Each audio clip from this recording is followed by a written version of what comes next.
Greetings, church and friends of the church. This is the next episode in a series of reflections about how we can more deeply understand ourselves and each other, and how we can be reshaped while we are together in this wilderness place, this strange time in the in-between, where we're not monopolized by going through the motions that are habitual and normative, but can have an open mind and imagination about how life could be better and different if we were really willing to remake it. In this series of reflections, we've considered posture of openness and presentness, assumptions, natural tendencies and temptations that have evolved within us all that we need to be aware of at all times, the need for a spirituality that counteracts these physical realities and forces. And we've started to consider the isms that plague us, these social forces that break down peaceful society, that are birthed out from these natural tendencies and temptations. In this episode, we reflect on the dangers of politicism, which becomes the skeleton upon which the antagonism, the dogmatism, the cultism we've previously considered in other episodes are enfleshed. Religion and politics in the same episode. Woo! Let's go. So the political constructs that we read about in the Judeo-Christian scriptures, as well as in our history, our secular history of nations and tribes throughout these same eras, they were not democratic institutions, but were monarchies with kings that rule. Think King David and King Solomon. Or theocracies where the highest priestly leaders rule. Think Pharisees and chief priests. Or empires where empires rule, with the help of empire-appointed leadership at both the regional and the local level. Think Caesar, Herod, Pontius Pilate. Within these various constructs, the theology of politics is consistent. Within the spiritual worldview, this construct of how God and leaders and people all fit together, and to what end they work in relationship. In that view, in that theology of politics, the leaders within the political systems were supposed to serve God's will for humanity by working to ensure the well-being of all people.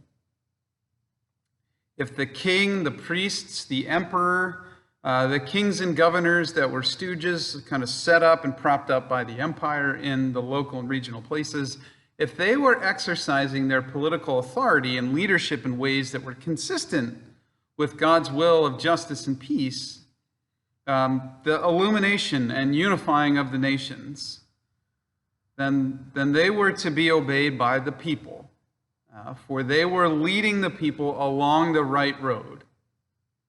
This is the way the scriptures talk about this dynamic. In the wisdom of the Proverbs, often attributed to King Solomon, this is named as God's voice unto humanity. By me, kings reign, and rulers decree what is just. By me, rulers rule, and nobles, all who govern rightly. We see human leadership, but human leadership that serves a divine and eternal purpose of peace and well-being, rather than free reign to serve their own purposes.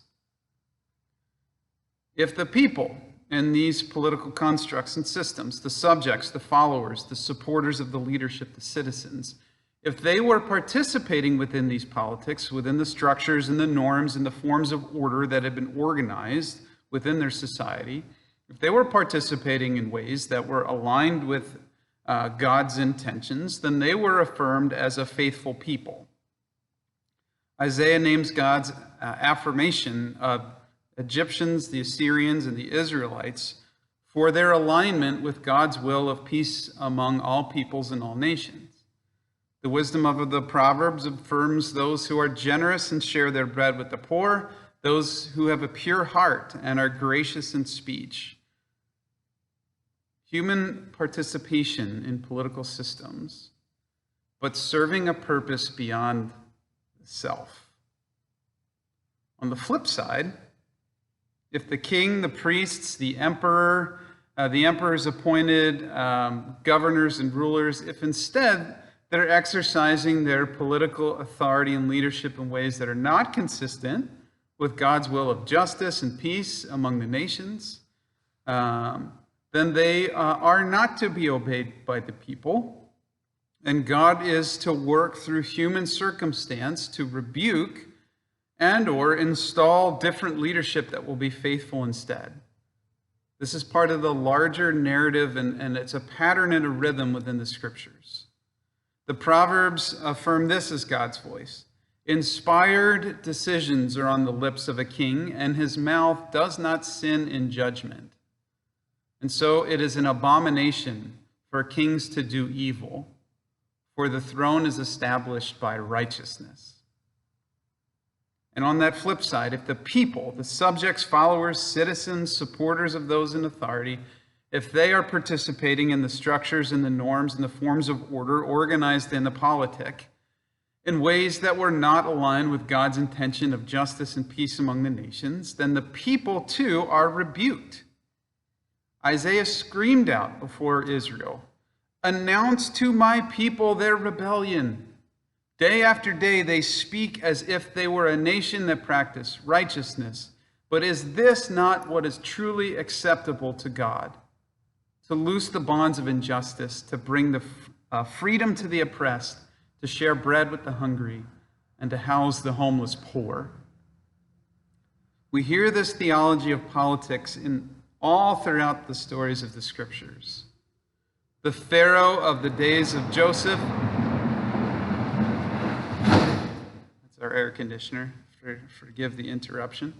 The Pharaoh of the days of Joseph was affirmed as hospitable, but the generations of pharaohs who followed were ungodly and cruel. And through the participation of Moses and Aaron, the Pharaoh was rebuked. And then when the Pharaoh wouldn't heed that rebuke and wouldn't realign with God's will of justice and peace, the people were to no longer obey and stay. For God's larger purpose of peace to materialize, they had to interrupt that system. And Moses led the people out of oppression and into a place of freedom and human dignity. As the Israelites then spent decades as immigrants and aliens, dependent upon the hospitality of foreign leaders, acting unto this godly end of peace and unity among all peoples, authority within the Israelites was shared by elders and priests. And then once they had settled into a nation to call their own, the first political system they constructed was theocratic judges.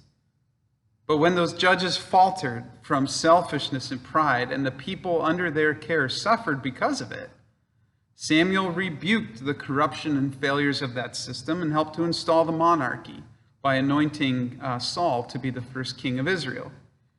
When King Saul strayed from God's intentions, David was appointed in his place. When David abused his power within the political system for his own selfish benefit, Nathan rebuked him and called him back to his true role of serving God's larger agenda rather than serving his own agenda or desires.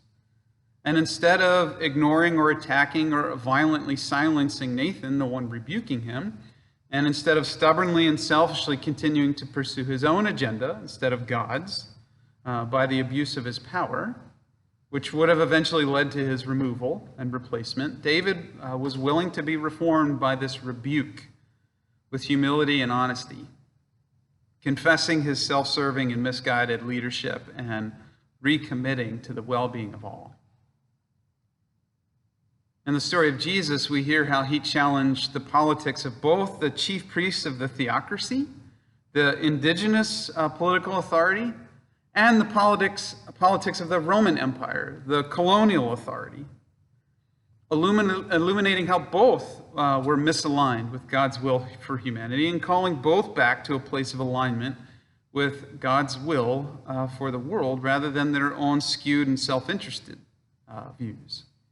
We hear of how he challenged the politics of subjects, followers, supporters, citizens, who are riding the wave of political forces for their own benefit rather than having a higher authority or higher loyalty to the ways of God, the ways of justice and peace. And he called the people themselves to repent and to turn back to these eternal ways of God.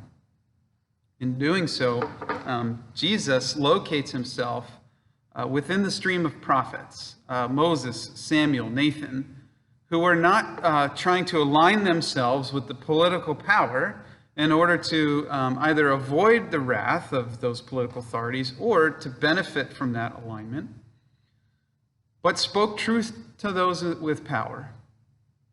He located himself within the stream of prophets like Isaiah, Jeremiah, Micah, and Amos, who were not riding the wave of political opportunity, but naming the brokenness and misalignment of the people's political participation and calling the people to return to God's agenda above all else, including their political leaders. We acknowledge that politics will always be a part of the human experience, for there will always need to be some undergirding and guiding structure to our life together. There have to be laws and principles, a vision for what the good and right life is supposed to look like. There has to be authority in the midst of those structures. But those with political power and authority will always be prodded by these physical tendencies and temptations that evolved within us all, those tendencies to fight, to be negative and to assume negative things about others, to tribalize. And they will always be tempted by these three major temptations that face us all. The temptation to make life all about me, the temptation to strive for power and authority for me and my tribe over others, and the temptation to preach a false understanding of God that serves my purposes.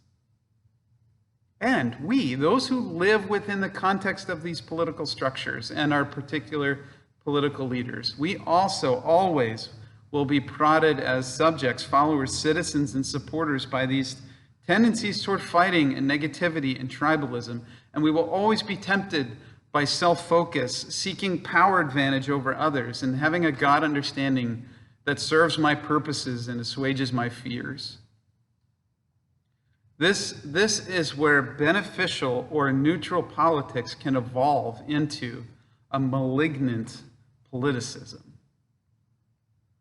Political science is the study of how people organize themselves by taking all of these inputs from our world, from social science and the studies about how human beings function, from medical science and what we know about physical and mental health, from geological, meteorological science about the realities of this physical world on which we live, from theological science, sometimes for better, sometimes for worse.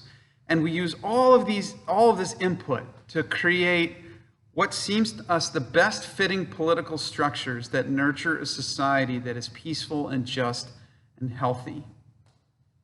Politics is the practice of that science. It's the implementation of that science. But politicism is a nefariously applied political science. It's the intentional nurture of a politic that serves the agenda of one or of some, the agenda of a few elite or privileged, instead of serving what is supposed to be the agenda of every politic, whether a monarchy or a theocracy or a democracy, which is peace and justice and the well-being of all people. Politicism exists where all these inputs are ignored or muffled or silenced through force and manipulation, and fear triggers our irrational tendencies to fight, to make unfounded negative assumptions, and to tribalize in order to create a false perception of what is true, to create a lie. And out from that false perception to generate an ill-fitting politic that favors one or some instead of all. A few examples out from our current reality that I share for the sake of honest reflection, not in order to piss off anyone who identifies a certain way politically, making them defensively angry, and not to stir antagonism in a self-righteous way among those who align themselves politically in a different way. but for the sake of honest reflection, because we have to be able to open our eyes and to honestly reflect on what's actually true together if we are to overcome this ism. So, for example, we're in the midst of a global pandemic. If we respond to this reality, a dangerous and with so many factors yet unknown global pandemic, if we respond to that reality based on what we think is good or bad for our political tribe, so that they can seek and maintain more power, and we're ignoring or silencing the honest-to-goodness medical or physical truth about this pandemic, that's politicism. Another example, we are preparing to hold a presidential election in the midst of a pandemic. And so states are organizing to implement vote-by-mail protocols in order to ensure that every citizen can exercise their constitutional right to vote safely.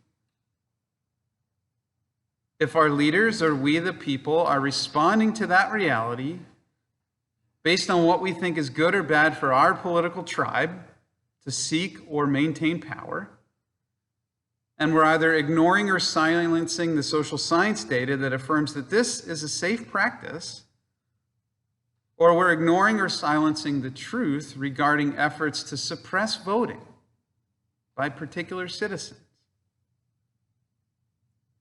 that is politicism. We're in the midst of a growing social movement calling for the reformation of our political and institutional systems so that there is more justice and so that there is peace for Americans of color. If we're responding to this reality, and to similar realities, like the realities of immigrant families coming here to seek refuge, if we respond to these circumstances based on what we think is good or bad for our political tribe to seek and maintain power, rather than what makes for a collective society in which all know justice and peace, and we either ignore or silence the history of injustice that's been systematically oppressing people of color, or we ignore the science and truth that this is a nonviolent movement and that immigrants pose no more violent threat, if we ignore the truth that people of color and immigrants are being slandered and violently antagonized, that's politicism. We're in the midst of a widening gap between the rich and the poor, and it's speeding up. If we're responding to this reality based on what we think is good or bad for our political tribe to seek and maintain power, rather than what makes for a society in which the dignity of all people is affirmed, in which all have access to the basics of food and shelter, education and healthcare, and we either ignore or silence the overwhelming volumes of social science data that reveal the truth of stagnated and unlivable wages, housing costs that are out of reach for far too many, and the obscene and unjust wealth of so few. If we continue to ignore the economic truth that the wealth isn't trickling down, this is politicism. These are just a few of so many examples that we could reflect upon. Politicism exists wherever those tendencies to fight, to become negative and antagonistic, and to tribalize tell us to interpret everything through the lens of our existing political structure, and to understand everything within this construct of power-seeking and power-keeping for our tribe. If these tendencies and temptations go unchecked and unchallenged, we as a people have been and will always be very prone to politicism and believing its lie that we must live only with the concern for me and us, even if to the detriment of so many others. In the scriptures, when a king, an emperor, a theocracy fell to these self-serving temptations and maligned the political structures to their benefit, they were named as a tyrant. And the expected response of people of truth, people of goodwill, was to rebuke them and then to seek their removal if they continued. When the people, the subjects, followers, citizens, supporters, when they rode the wave of politicism for their own sake, when they turned their back to those in need, for their sake of their own safety, their own power, their own wealth, and they failed to do their part to uphold the integrity and the goodness, the justice of the political structures, the people were rebuked for their complicity in the oppression of those on the wrong end of those structures. As with all the other isms that we have considered and will consider in this series, politicism is a natural manifestation of these physical tendencies and temptations that evolved naturally within us all, and that grow in cultures of fear. And so the solution to the social ill cannot be physical. There's not a physical political solution to what is a physical political problem. Our salvation will not come from a voice that's entrenched within this system, which is the problem. If we want to willingly participate in the politicism, then we listen to the voice of one seeking power for himself or his tribe. If we want to counter politicism and seek a larger good with our time and our energy, then we have to listen to a voice outside of the system. Our way forward is to make room within us for a spirituality that speaks louder than these physical tendencies and the voices of the leaders who trigger them for their own sake. We must nurture a golden rule, common good centric view of the world, in which we affirm that is the eternal divine intention that all peoples, all nations, all tribes live together in a place of peace, affirming each other with mutual respect, affirming the value of each life, collaborating to ensure the well-being of all. I hear that voice in Jesus. Maybe you hear that voice in Jesus also, or in the prophets and founders of a different world religion. Maybe you hear that voice in a parent or a grandparent, a contemporary prophet like King or Mandela. Maybe you hear that voice in a contemporary scientist or doctor. Whoever's affirming that truth matters, whoever is saying that there's a better way forward together for the sake of the well-being of all, and is trying to rescue us from our tribalism and our politicism rather than entrench us in it, those are the voices that we must pay attention to. For if not, we will continue to prop up those who would be tyrants, and we would continue to participate in oppression rather than in justice and peace. The future on the other side of this pandemic wilderness is ours to make, but we must politic accordingly. Be safe, stay home, wear your mask if you have to go out, be well, and peace be with all.